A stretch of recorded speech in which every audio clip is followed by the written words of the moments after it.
안녕하세요. 코인 알려주는 남자입니다. 어제는 비트코인이 환불을 돌파하는 역사적인 날이었습니다. 뒤에 변동성이 확대가 되면서 현재는 97K에 위치하고 있는데 어떤 일들이 변동성을 만들었는지 살펴보고 시장에서 우리가 반드시 봐야 되는 분야에 대해서 이야기 나눠보도록 하겠습니다. CVD 자료상으로 봤을 때 보시게 되면 10만 불 돌파를 할 때 고래들이 모두 힘을 합쳐서 끌어올린 모습을 확인할 수 있고요. 그러면서 환불을 돌파하고 뒤에 일정 자리를 유지하다가 새벽에 급락이 나온 모습을 확인할 수 있습니다. 오더북이 10만 불에서 보게 되면 누군가가 비트코인을 빼고 있다. 그래서 비트코인을 빼고 있고 10만 불의 오더북이 얇아지고 있다는 말씀을 드렸는데 누군가는 알고 있던 거죠. 이렇게 올릴 거라는 걸. 모습이 이미 포착이 됐었고 뒤에 이 시도가 일어났고 앞으로도 환불은 지속적으로 왔다 갔다 할 수 있는 구간이다라고 보시면 되겠습니다. 변동성이 확대가 되면서 어제 하룻밤 사이에 1.5조 원이 넘는 돈이 날아갔고 누군가가 취한 되었습니다. 변동성이 워낙 확대가 되었기 때문에 이런 현상이 발생했고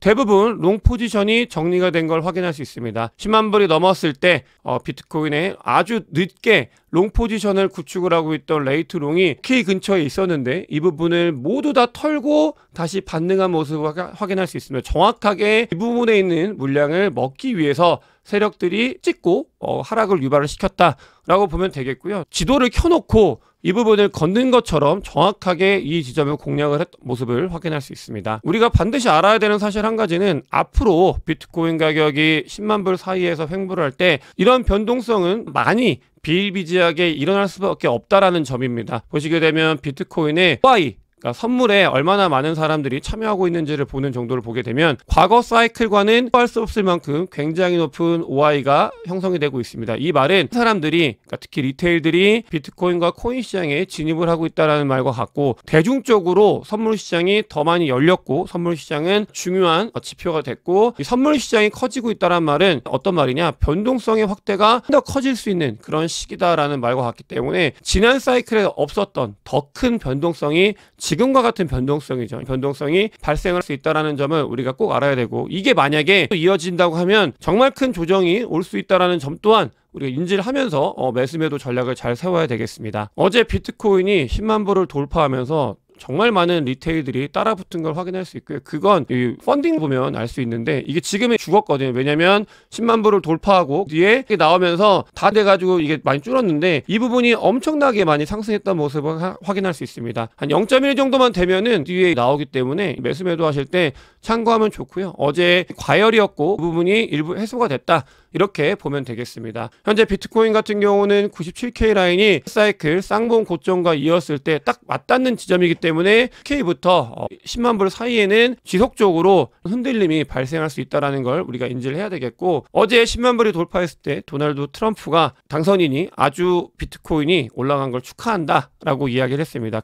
요거는 봐야 되는 부분이 뭐냐 변동성이 확대가 되고 비트코인이 일부 하락을 했지만 중요한 부분 아주 강조해서 말씀을 드리는 거 트럼프 행정부는 암호화폐의 우호적인 정책을 할 가능성이 크다. 그렇기 때문에 단기적으로 변동성이 오더라도 중장기적으로 이 안에서 반드시 우리가 플레이를 해야 된다는 점을 축하 관련되어 있는 트위터를 봐도 알 수 있다라고 보시면 되겠고요. 다만 개인적으로 12월 달은 알트코인의 달이라고 생각을 하고 있는데 M2 통화량에 대해서 계속 조사를 하고 있는데 제가 가지고 있는 자료에서는 나타나지 않지만 많은 전문 분석가들이 M2 통화량 자체가 줄어들고 있다라고 이야기를 하고 있습니다. 글로벌 유동성 같은 경우는 특히 비트코인과 암호화폐 시장의 상승과 하락을 매우 중요한 지표이기 때문에 이 부분, 그러니까 하락을 만약에 M2 통화량이 이 사람들이 조사한 자료에 의해서 M2 통화량이 줄어든다고 하면은 언젠가는 부분들이 코인 시장에도 영향을 미칠 거고 조정이 나올 수 있기 때문에 시기가 어디인지에 대해서 면밀하게 검토를 해야 되겠습니다. 또 어제 하락이 나오니까 아주 대표적인 하락론자인 토니, 저는 기니아라고 읽긴 하는데 이 사람이 굉장히 오랜만에 또 나와가지고 이렇게 밑으로 내려갈 거다 이야기를 하고 있습니다. 이 부분을 제가 가지고 온 이유는 나올 때마다 하락을 분들이 조용하다가 갑자기 나타나고 조용하다 갑자기 나타나고 이런 일들은 계속될 겁니다. 제가 현장 초입에서 영상을 통해 여러분들께 말씀드렸던 부분이 한 가지가 있습니다. 장은 일방적인 상승이 없습니다. 상승을 하다가 조정이 왔다가 하락을 했다가 올라가고 하락을 했다가 올라가고 뒤에 진짜 하락이 나오고 어디가 고점인지 정확하게 판단을 할 수 있는 사람은 아무도 없기 때문에 내가 시점에서 잘 나와야 될지에 대해서 정말 면밀하게 전략을 잘 세워야 된다는 말씀을 드렸고 이렇게 조정이 나올 때마다 끝났다 이제는 정말 탑이고 더 이상의 상승은 없다 라고 이야기를 하시는 분들이 계속해서 나올 거기 때문에 그런 의견 또한 잘 귀 기울여서 우리가 전략을 세워야 되겠다라는 말씀을 드리고 싶고요. 다만 아직은 뭔가 우리가 접기에는 시작점이다라는 생각은 지금도 가지고 있습니다. 또 어제 급락이 나왔을 때 코인베이스 프리미엄을 보시면 양수 프리미엄이 아주 높게 형성이 되고 있는 걸 확인할 수 있습니다. 그만큼 뭐냐? 급락이 나왔을 때 누군가는 신이 나서 비트코인을 매집한 사람들이 하고 사람들의 흔적을 찾아보면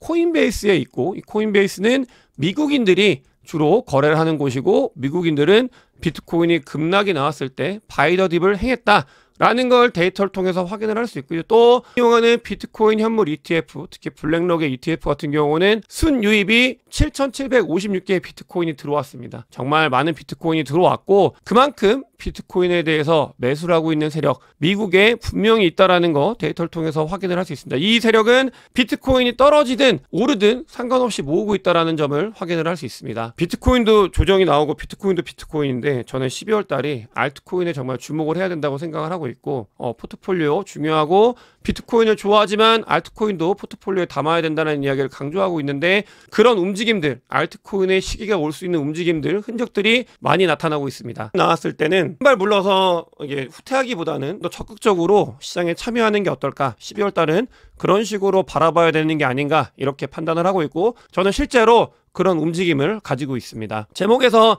반드시 봐야 되는 분야가 있다라고 말씀을 드렸는데 12월 한정으로는 AI 분야에 대해서 반드시 살펴봐야 되겠습니다. AI 분야 같은 경우는 미리 준비하신 분들도 계시고 저 또한 AI 관련돼서 준비를 잘 해놓긴 했는데 오픈 AI에서 지속적으로 이야기가 나올 겁니다. 뭔가 새로운 것들이 나온다. 이렇게 되면 그냥 정말 AI의 이런 섹터들 뿐만이 아니고 AI 코인들이 워낙에 되어 있기 때문에 분야에서도 꺼릴 가능성이 매우 큽니다. 한정은 AI 관련되어 있는 코인들 이 분야에서 관심 살펴봐야 되고 단타를 하든 아니면 조금 중장기 투자를 하더라도 조정이 나왔을 때 이 AI 쪽을 아주 관심 있게 봐야 된다. 이게 액티브를 계속해서 만들어낼 가능성이 크다라는 게 이 오픈 AI에 관련되어 있는 공지들 나오면서 우리가 확인할 수 있는 부분이고요. 다만 쪽이 계속 조금씩 더 올라오기 때문에 조정이 나왔을 때 그러면 나는 AI 쪽을 봐야지 라는 그런 전략을 한번 택해보는 건 어떨까 이렇게 생각을 가지고 있고요. 알트코인이 굿코인들이 굉장히 많이 오르면서 리플을 필두로 오래됐던 코인들이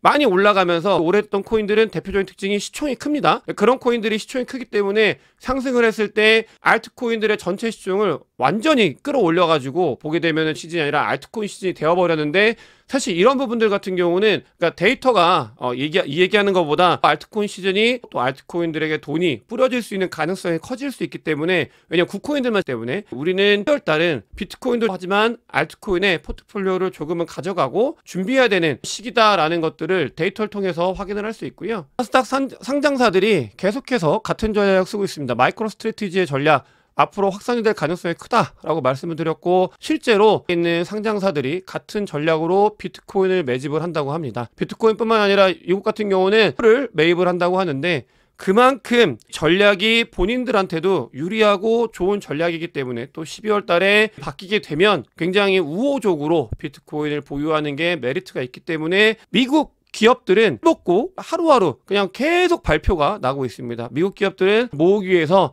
노력을 많이 하고 있고요. 또 서클 같은 경우는 서클 뒤에 블랙록이 있는데 캐나다에서 첫 규제 충족 스테이블 코인이 됐다고 합니다. 그만큼 이 USDC 그리고 스테이블 코인 중요하고 미국은 이 스테이블 코인을 다른 쪽에 넘겨줄 생각이 전혀 없고 서클은 블랙록이 투자한 곳이고 코인베이스와도 연결이 되어 있고 이 코인베이스와 미국 행정부와도 밀접함이 있기 때문에 점점 더 많이 확산이 될 가능성이 크고 스테이블 코인 중에서도 USDC가 이번 시즌에 더 크게 성장할 가능성이 크다라고 보시면 되겠습니다. 스테이블 코인의 중요성은 갈수록 더해지고 있고 또 코인 시장이 아직 끝나지 않았고 시작점이라고 생각하는 이유 중에 하나가 스테이블 코인의 유입이 정말 폭발적으로 늘어나고 있고 움직임이 않고 있습니다. 중심에 USDC가 존재하고 있다 라는 말씀을 드리면서 영상 마치도록 하겠습니다. 영상이 도움이 되셨으면 좋아요, 많은 공유, 댓글 그리고 큰 관심 부탁드리겠습니다. 영상 봐주셔서 대단히 감사합니다.